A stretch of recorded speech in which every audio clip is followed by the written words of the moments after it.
Bonjour monsieur, Bonjour, présentez-vous.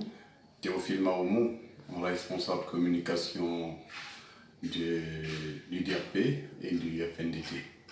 Voilà, aujourd'hui, il y a des cris par rapport à votre changement de position. Vous avez quitté ANAD pour une autre formation qui est FNDT. Expliquez-nous un peu cette transition. À mon niveau, il n'y a pas eu de changement de camp. Il n'y a que changement de manière de travailler, changement d'armes, circonstanciel, parce que le FNDT n'est pas un parti politique. Le FNDT est une option pour appuyer les autorités actuelles, pour qu'ils réussissent dans leur mission pour le bonheur de tous.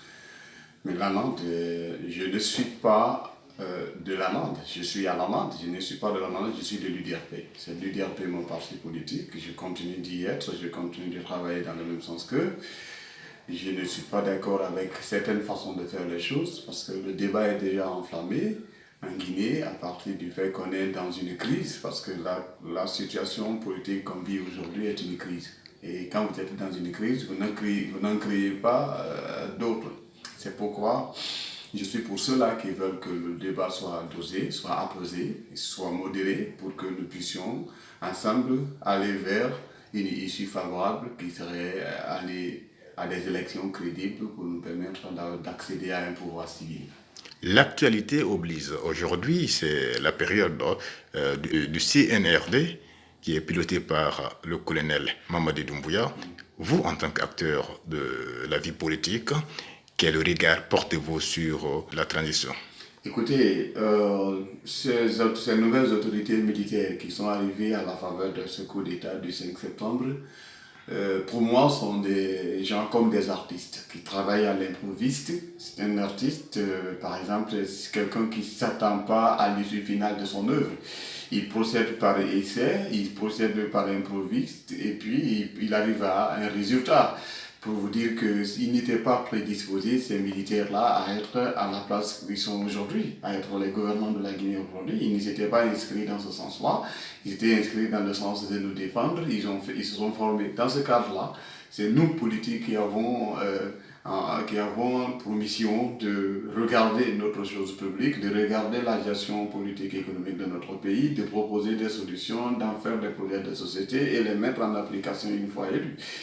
Maintenant que nous avons échoué entre griffes dans ce sens-là, parce qu'entre griffes, ceux qui étaient au pouvoir, qui ont été remplacés, ce sont des grands politiques qui ont préparé la gouvernance de la Guinée 40 ans. Ils ont échoué devant tout le monde. Donc ceux qui sont là-bas aujourd'hui, nous devons être indulgents avec eux, nous devons les accompagner de la façon dont nous pouvons. Ils ne connaissent que les armes, la force. C'est nous qui avons d'autres stratégies économiques, politiques et sociales qui devront leur proposer et continuer de le faire. Donc moi je pense qu'ils sont en train de faire un travail impeccable.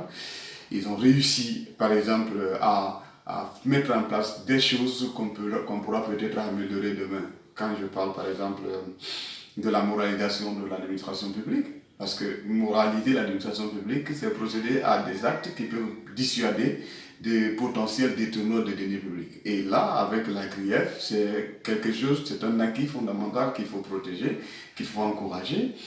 Ils ont réussi à faire en sorte que les projets de bitumage, les projets entamés par le gouvernement d'Alpha Condé soient accélérés et certains achevés. Aujourd'hui, par exemple, on se déplace facilement pour aller à Zérékoré parce que le trajet Conakry-Kindia était en train de devenir calvaire pour le peuple et ça c'est résolu.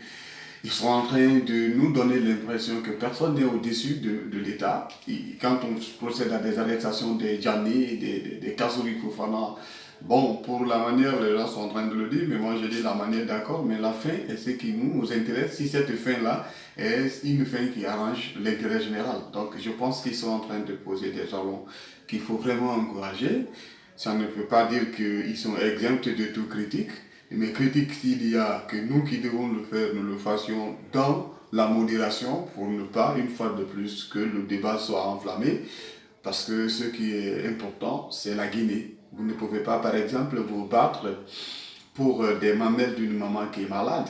Si la maman est malade, elle ne peut pas vous allaiter. Donc pour que vous discutiez les mamelles, il faut que vous d'abord procédez à ce que la maman soit guérie. La Guinée, notre maman est malade. Procédons à faire en sorte que chacun apporte une solution pour sa guérison. Le reste, les mamelles, c'est-à-dire la politique et la conquête du pouvoir, viendra après. Voilà, tout récemment, il a eu on va parler éducation, les examens, il a eu des résultats plus ou moins acceptés et acceptables. Donc, ça a créé un peu la division au sein de la société. Vous, quel regard portez-vous sur cet aspect? Il est critique, le regard que je porte, et je le veux scientifiquement critique, parce que nous avons cette habitude-là de penser que c'est celui qui est rigoureux à l'école qui est le bon enseignant. Oui, mais la rigueur ne s'applique pas dans un seul sens, il s'applique dans un sens réciproque. C'est-à-dire tu appliques et tu te l'appliques toi-même. Aujourd'hui, le ministre nous a montré qu'il est un excellent organisateur d'examen, sauf que ce n'est pas un excellent organisateur de l'éducation. Parce que si l'élève est celui-là qui est évalué pendant l'examen, n'oublions pas que par l'évaluation de l'élève, nous évaluons tout le système. Alors, Guillaume Marvin, il a voulu donner un exemple. Moi, ce que j'apprécie, c'est la bonne volonté. J'ai senti en lui de la bonne volonté, mais j'ai vu qu'il a manqué cruellement de manière, il a manqué cruellement de politique éducative. Le résultat, dans les examens d'entrée à 7e, est là déjà. Ce n'est pas que les examens qu'on doit serrer, mais on doit serrer l'organisation des cours. On doit faire en sorte que les professeurs soient à disposition des élèves. On doit faire en sorte que les professeurs ne chôment pas les cours. On doit faire en sorte que l'absentéisme soit combattu à l'école. Ce sont les rôles de ceux qui surveillent l'école, des proviseurs, des censeurs, des directeurs d'école. Si tout ça n'est pas en amont réalisé, vous avez un résultat qu'on a. Non, le résultat qu'on obtient n'honore pas la Guinée. Et c'est de la Guinée qu'il s'agit. Le résultat qu'on a aujourd'hui n'aide pas le système éducatif à évoluer. On ne va pas me dire que c'est l'image réelle de notre école qu'on a sortie. Je suis d'accord dans le sens où ça doit être attribué à tout le système, les enseignants, les élèves, les encadreurs, les autorités éducatives. Mais qu'on ne me dise pas que c'est notre élève qui n'a pas le niveau qui est arrivé. Nous devons lui donner le niveau en tant qu'enseignant. Le ministre, il doit mettre à la disposition de l'école les enseignants qu'il faut, les matériels qu'il faut, les moyens qu'il faut pour arriver à un bon résultat. De l'autre côté, l'autre critique que je fais, c'est que même l'organisation des examens a été biaisée. Parce qu'on a créé une psychose autour des examens, on a traumatisé les candidats, on les a mis dans une tension pour affronter les examens. Ils n'ont pas affronté les examens dans un cadre moral décent. Ça, c'est un crime à l'endroit de notre jeunesse, de notre éducation. Je crois que tout ça doit être revu.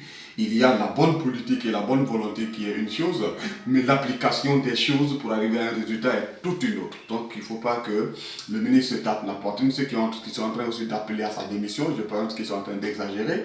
Si tous ceux qui font des fautes, nous devons les chasser, nous finirons par chasser tout le monde parce que la perfection n'existe pas, c'est l'être humain. Je voudrais plutôt qu'on lui apporte des critiques sévères, qu'on lui apporte plutôt des solutions afin que notre système éducatif en soit soigné. C'est cela que j'apporte comme appréciation. Voilà, vos mots de la fin.